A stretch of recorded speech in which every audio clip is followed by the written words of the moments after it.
Once there's a spiritual altar that undergirds a vision, and the fire is kept burning day and night, it is impossible for that thing not to happen. And this should become a culture. And I repeat again, this is not just something, you just do, okay, I've tried it. No, a culture there on building, an altar unto God, which means everything that God tells you about. You don't have to lobby anybody, scheme on anything. Just build that altar. It was this altar that Elijah built and said, the God that answers by fire, let him be God. And he made the situation impossible by pouring water on the wood so that you can see there was no form of encouragement on the outside. It is now contrary to fire. And the fire came and consumed the sacrifice there.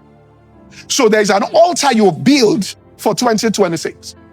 And this kind of altar we're talking about, people are more, people in the world are more loyal. That's why he said, children of this world are in their generation wiser. Not that he wasn't saying that we should follow their ways, but he was saying that, look, they work their system better than my people work their system.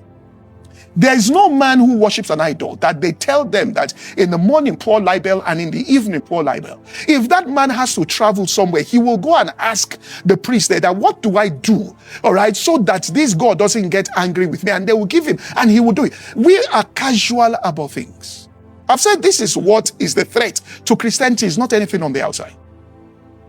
And when you build an altar to God, we say this here, and you begin, which means angelic activity starts over this. Exodus 2, verse 24. God heard their groaning, and God remembered his covenant with Abraham, with Isaac, and with Jacob. Next verse.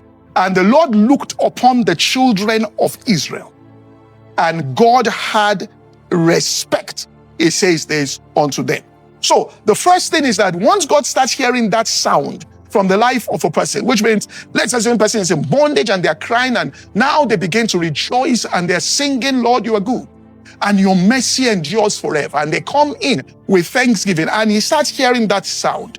He remembers the covenant that he has with that person and has respect unto that individual. And it becomes clear that God respects this person. God acknowledges this person. God took knowledge of this person. And he says, Jesus, this is somebody you can shepherd.